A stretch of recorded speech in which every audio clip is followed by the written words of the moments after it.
that's one of the things that I always am very proud of. Everything I started is with very, very humble resources. You see, like the businesses I also had in life, I started out in 1970 when I started the business with 50 pesos. I printed my first letterhead. You see? Kasi kung sabihin mo, kailangan yan 100 million. You know, ang laki na. So, but you cannot be greedy. You have to go step by step. You see? That's my style. Because I don't have all the financial resources. You see?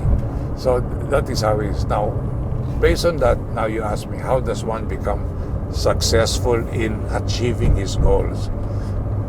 3 things I always say. 1 is you must believe in what you are going to do. You have to believe in the product that you have. Kasi yun ang pampatibay ng lakas ng loob mo. Kasi when you're moving, there will be many challenges along the way. Ito na ba tayo? Ayan.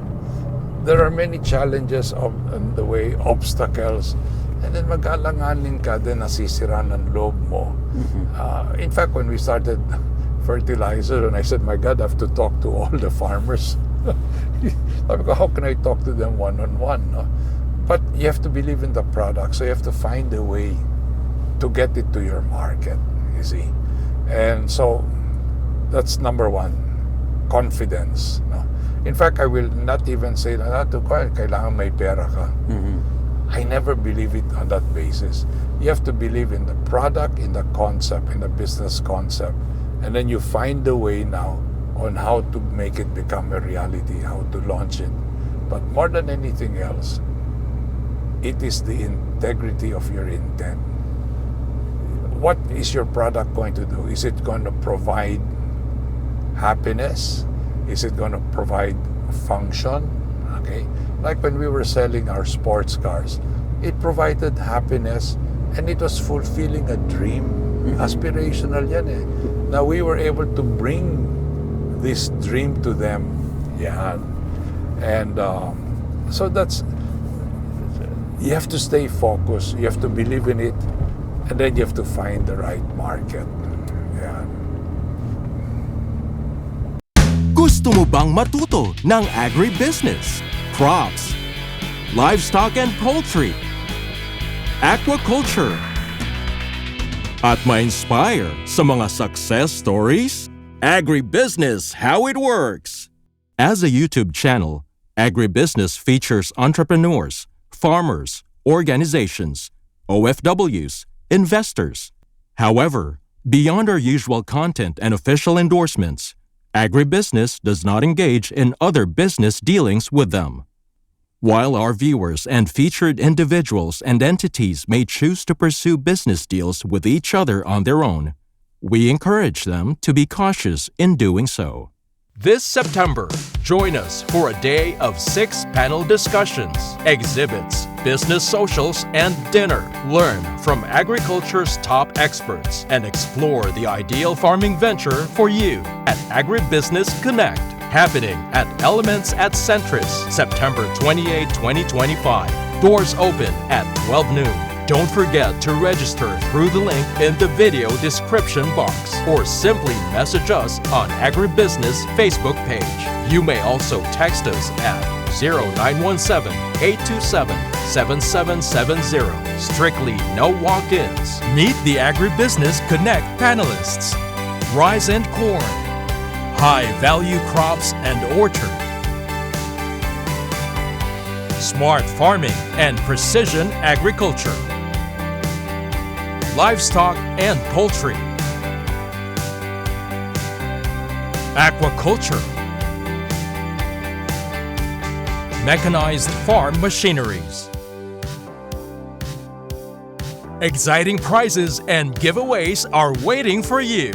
Win a trip to Taiwan, made possible by B&G Travel and Tours Services. 2 lucky winners will be announced during the event. Win an Aralat Gala trip made possible by Inspired Learning Tours. Win exclusive gift certificates from Kiwami, Japanese Master Kitchen. Lucky winners will be announced at Agribusiness Connect. Don't miss it. Traveling anywhere around the world? Book with Mango Tours Houston for exclusive discounts. We would also like to thank Sugarcane and Beyond, RSL Fish Crackers, Innovative Agro Industry, Rumsol, Boa Machines, Turbulent Greenhouse, Crispy King, Asil Laboratories, Don Ricardo's Lechon House, Bank of Makati, Goodell Chocolate, Card MRI. See you in Agribusiness Connect. Agribusiness Connect. Agriculture in full view. Itong typical route ko to do the runs for the cars. So that's what I won't say my advice, but these are how I look at things. To be successful in pursuing what you believe in, you see. How many years na po kayo doing business, sir? Okay, that's a very timely question. Last June 1st, 2025, I historically celebrated my being in business for 65 years. Wow. I started on June 1st, 1960, when my parents started a taxi cab business. And that's where I started working. And it's baptism by fire. Wala ka naman dating training. So you have to learn through the ropes. You learn from your mistakes. You learn from what you are discovering. And based on what you discover, you make adjustments. Ay, ganito pala yan. So you have to adjust. So you have to be flexible. You see? And so I have been in business for 65 years. And if you ask me, when will I stop or what is motivating me now is not to earn more money. Okay? In that regard, I have a very simple life. So it's not something I need more money. But I find I'm able to choose my engagements because it's very fulfilling. You see, and agriculture, fertilizers in particular, is really going to be a life-changing experience for the farmers. And it's non-toxic, it's food grade, you know, and the product is based on science formulations. And now they're doing it in Thailand, in Cambodia, I think in Vietnam, you know. So, sumabay na tayo. And if I can bring that opportunity and the benefit of our product to the farmers, then that would be my legacy for Philippine agriculture. Ano po ang of that 65 years, sir? It's easier ba to do business right now or before? Okay. Anytime and every time you're in business, there will always be challenges. There will be problems, and these are all as a result of the social, political, and economic conditions. The situation prevailing in the 90s is different from today. I cannot say if today's conditions was happening in the 90s, I would be better. You have to just deal with it, and that is not predictable. You see? So, and throughout the 65 years, I have had to deal with more problems than successes. Okay? Let's say I've had 100 successes, I had 500 problems. Okay? Wow. It's not a walk in the park. Patibayan ng sikmura, patibayan ng dibdib. No? And the biggest difficulty I had was the 1997 Asian crisis, wherein the peso devalued from 26.50 to 47.50. And where are we today? 57. And umabot pa tayo ng 62, no? So, these are things beyond your control. So, maybe you have to manage and limit your exposure to risks. Pero when we were hit in 97 with the Asian crisis, it was beyond my control.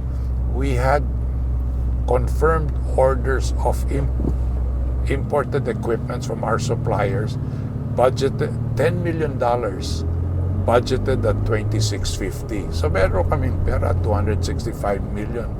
Overnight, kailangan namin 475 million. Without doing anything, biglang na-bone ka. You see? Now, if it's 20,000 pesos, kaya, but in the hundreds of millions. And we are never in that league. You see? And that was a financial nightmare that I was dealing for 25 years, from 1997 to 2022, buddy. It's always the pressure of making both ends meet, you know. Then we had debts to pay, we had loans to pay, you know. But I'm grateful I was able to navigate through all of this and survived it after COVID. Wow. Is it the same problem, sir? It's like big or small business. It's the same challenges. Yes, it's the same challenge, and it is how much of these problems or challenges can you handle? Yeah. So let's say you bite the bullet and you now have $100 million problem. I cannot handle it unless I have a solution that can solve that problem. So you have to also manage your financial risks or your business risks to something that is manageable. What is manageable, sir? What is manageable? So within ng kakayanan mo. Let's say like today, let's say if you were to offer to me a venture that is $1 billion pesos, I will not even pursue it. Pagka nagka-aberya, I will not know how to. I don't have $1 billion pesos. You see? So you have to always be within your capacity so that at least you can manage it. I will not borrow $1 billion pesos to go into a venture because there is no venture that has a guaranteed success. Yeah. You see? Nakikita nyo kung one venture will succeed or not before you enter that business? No. You will never know until you get into it. You will never be able to test the temperature of the water until you jump in. That is a fact. That is a fact. Because then you're dealing with reality. Before you jump into it, it's all simulations. Pero when you jump into it, wala na, survival na yan. It's just like when you jump in the water, you have to tread water to stay afloat. You see? Before that, it's all situational. It's all scenarios, you know. It's the day you open the door for business, then reality kicks in. And wala nang atrasan yan. And in every journey, there will always be problems. There will always be challenges. You see? But if you're more experienced, let's say kagaya nyo, 65 years, is it easier to do business than Yes. other people? Experience is a big factor. Based on your experience, you're in a better position on how to handle the problem. Sige, sir. I'll just hold it. If it's financial, if it is operational, if it's technological, all of these are managed based on the experience you've had. So you know na you will know how to deal with it because of your previous experience. So let's say a college student who just graduated at the age of 21, zero experience, and you throw him to manage a bank, he wouldn't know. So he has to go through the training. Yeah. Now, if he wants to go into business, he wants to start off with a food cart. He will only find out when he has the food to be served, and then will customers buy it? Do they like it? Then he find out mali pala itong tinitinda niya, or masyadong mahal sa kanyang market. So you have to make changes again, you see. So all of these are, I always say, realities that are baptism by fire. These are not theoretical simulations. Yan ang kuhan. But sir, there are big businessmen na nababankrupt din. Oh yes. These are sad realities of business. Many companies, they even have their own management team, and then they make their projections. But if the market does not deliver, and then they have their financial exposure, and then there is a market, there's a demand, but they do not deliver it because of their operational failures. No? So the market is disappointed. No?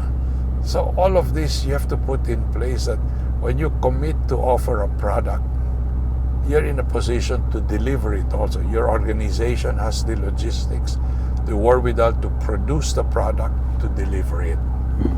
Now, after you have delivered it, you have succeeded in that, then the next reaction is, did the market, what's the market response? Did they like the product?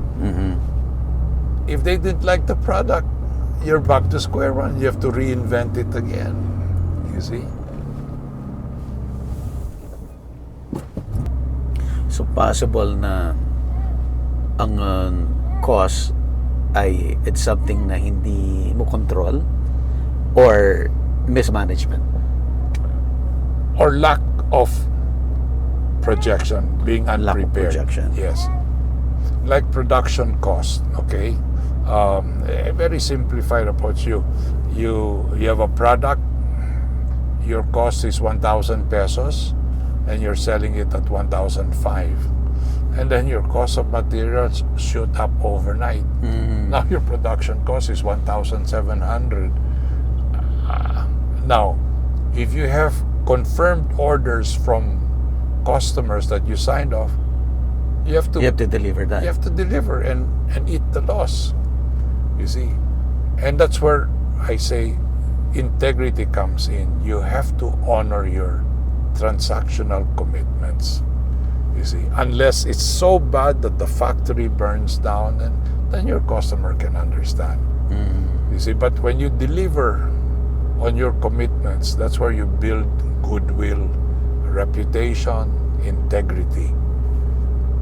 And that's what will make your customers always remember you for. The reputation of integrity and commitment. Wow.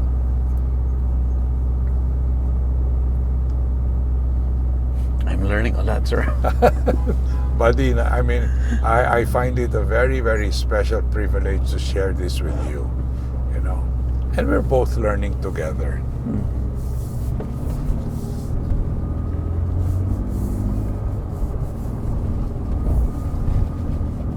So what's the biggest challenge for Xanadu at the moment, sir? Today, I think our biggest challenge is to achieve the economies of scale, to get the volumes, you know. And I have always said this, one of the business formulas that we have internally put in place is what we call the multiplier effect. You sell to 100 farmers. let's say that's our goal. We sell to 100 farmers. You go through the season. If their harvest is successful and the yields are very beneficial, then you multiply it 5 times. The farmer will share it with other farmers, and so that becomes 500. And then 10 times. That's always been the way I see it. So we're heading back na. Yes, sir. Okay. Talagang there is no walk in the park. Talagang dudugo ka. Kahit Dadapa ka. kahit na you're a seasoned businessman. Oh, yes, yes. You should always be prepared for the setbacks because of unpredictables. You see? When I launched the automotive business, can you imagine in 1997 when we launched in February,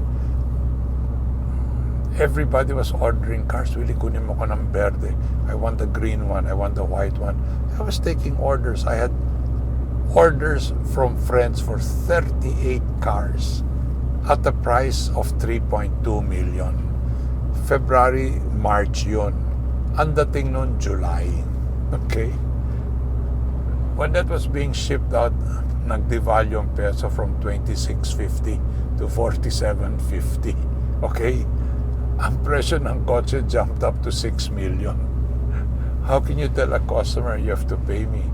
At the same time, the customer also tells me, partner, we did the bagsak ang negosyo ko. You know, pwede ba I'll not push through with my order.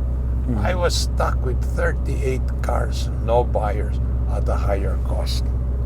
Can you imagine?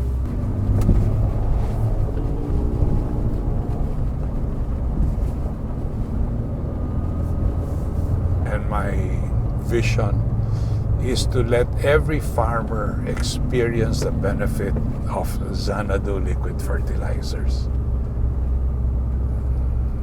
And it will not cost them an arm and a leg.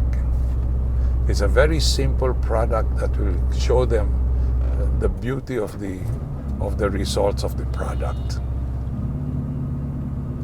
How many years na ang Xanadu in the market in the Philippines? Oh, well, we started this project in 2017. The first year was all research development because I believe that there was a potential if we had the right product. Okay, and then I learned something also. In agriculture, you cannot just say you plant now. You have to plant with the season. So you have rice, you have a wet season, you have a dry season. Hindi ka pwede magtanim ka ngayon. You have to wait for the season. So that took us 2017, 2018, 2019, just product development, and then all of this being validated by UP Los Baños. And then we had to wait for registration with the FPA. That was already the COVID time. So we were, I won't say we lost, but we were not able to gain traction from COVID from 2020 to end of 2021. Then 2022 we again had to reset to start from where we left off and then accelerated. And then in 2023 we were able to sign up our partnership with UNAC of Unilab for them to be our national distributor. And then from there, then we have to go through the whole re-education process of introducing the product throughout all their distributors. And you don't do that overnight. So again, then part of this is reinforcing it with trials so that even the distributors have to believe in the product. Then they will sell it to the farmers. So all of that is a very, very long process. There's no shortcut. And now we're beginning to get traction. There's interest. And then now cooperatives are talking to us. Now cooperatives is very interesting because the cooperatives involves 3,000 farmers. Each farmer has 2 hectares. So that's already 6,000 hectares. Yun. So that's where we get the economies of scale. So this year has been very interesting. The potential is beginning to materialize, and we're even looking at a more interesting year in 2026. So we're now entering the dry season, which is beginning in October. And that's for rice, then meron kang corn. No? Now, the marketing efforts for corn is different. We're now dealing with corn seed producers just to produce seeds. So that's another dimension of this business. You're dealing with corn seed producers, and they're very interested in our product because with ours, they will be able to produce more seeds. No? So that was something we never anticipated. It's very interesting. We're now also using our products for the production of hybrid rice. You see, so that is just to produce hybrid rice, and we have one trial going on. The potential is about for 648 hectares. See, napakaganda. Then the multiplier effect, you see. But it's the advantage being yung Yunako as the distributor of the product, sir. Oh, that's very strategic. That's very strategic because with Yunako as our national distributor, it provides a very, very, it validates the legitimacy of our products, because Yunako will never even handle our products if they did not believe on what the products will deliver. Yeah. We're home. Yes, sir. Thank you, sir, sa experience. Ay, nako. Tatawagin natin ito. This is the Virgin Drive. Well, this is part of Wow. my memoirs through the years. This is my glass menagerie of glasses that I've collected Wow. all over the world. Grabe, all over the world too, sir. Over 60 years. Yeah. Oh, And ang Grabe. ganda, these are just very, very memorable pieces that remind me of my journeys and travels throughout all these years. Yeah. so not necessarily something na expensive, basta from different restaurants, All over brand. May and ano kayo? kailangan lang may pangalan. may pangalan. You see? Wow. So, yan. Katulad nito, this is so unique. When will you see it again? Yan. So, this is part of my souvenirs. Airlines, you know. And it's so enriching. And then, ginawa ko ngayon, functionally, it became a glass wall that functionally divides that office with here. And yet, there is no compromise of privacy. Yan. Of all the glass collections, sir, ano favorite mo dito? Well, this is the story. Aha. This is a glass from Eugene's restaurant. This was the first glass that I brought home as a souvenir. Eugene's in the late 50s was the #1 events place. It was a simple restaurant, pero lahat ang baptisms, weddings, confirmation, graduation, anniversaries, palagi doon. Pagka ikaw nagpahanda, may panda si Buddy San. Sa Eugene's. Ako, sikat na sikat. Sikat na sikat. Sikat na sikat. And nauwi ko yun.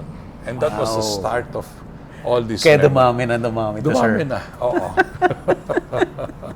Kasi naman, you cannot find this in one setting. And this is an accumulation of souvenirs you collect through the years. You see. Wow. So, yan ang. It's so enriching. It's a priceless, valuable collection. I call it my glass menagerie. Hanggang dito. Lahat pa dito. Wow. Yan. Ang galing, no? Sometimes hindi kailangan expensive yung collections. Correct. No, it doesn't have to be. And these are all memorabilia. Some of these are collections from my wife that I'm now keeping in her memory. No? You see, at least organized in the kalat. Super maintained, malinis. Yes, katulad Grabe. nito. These are souvenir items from my trip in Mongolia. That was organized by my son Mark, and we went to Mongolia. And all of these are all the homes of the nomads. And yan, portable, every quarter naglilipat yan. No electricity, all depending on nature. Yan. Cars, my little heritage over 25 years. And ayan, ito nga ang mga iniipon ko na lang because these are the mementos of my passion for the cars and the business I was in. Yeah, these are all very interesting products then. You see. Wow. And sir, yung napag-usapan natin kanina yung restaurant doon sa Rocks. I always loved barbecue and all of that, and the outdoors, grilling, and nauwi sa creation ng Rocks. Oh, I see. Yan. So that's part of a childhood dream na napupunta ka, nagluluto, grilling, pupunta ka sa bahay ng mga kaibigan mo na, naku, nag-grill. Ayun, so that is a fulfillment. Parang part of your hobby. Yes, it is a hilig mo fulfillment lang. of that memorable experience that you transform into a restaurant. And that's how Rocks was born. You see. Pero we have sold it now, so I'm no longer involved with Rocks. Any other restaurants po meron kayo, sir? Wala po. That's the only one. Oh, I see.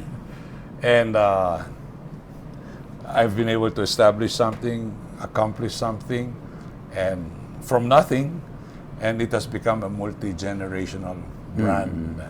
Now, ito naman, mga yachts. Part of my opportunity was, I was distributing luxury yachts. Wow. From 1997 also till about 2003. Yan. Ibang buhay naman yan, no? It's a different lifestyle, you see. It's also very rewarding because when you sell the yachts for clients, you know, you just bring it all the way up to a different level. So, mas high-end pa to kaysa sa supercar, sir? Oo. Wow. Pero nakakatuwa because, in fact, meron akong isang kliyente, kinento niya sa akin, he bought a yacht from me. Then sabi niya, Willie, you know, my friend from Los Angeles called me up and he says, you bought a yacht? Yeah.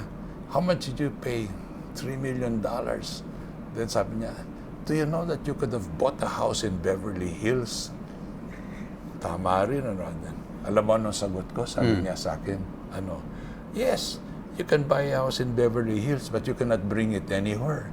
Here, I can go to all the islands and enjoy and travel with it. Yun ang kaibahan, sabi niya. So, kanya-kanyang priorities. No? And he enjoyed it for for about 2 years na he doesn't have to own the island, he would tour. Yan. Wow. Ito na lang ang mga memorabilia that I have. Cars, these were all the supercars that meant a lot to me. Yeah. Wow. Agribusiness merch is now available on Shopee and Lazada. Agribusiness, how it works. Instruct, inspire, succeed.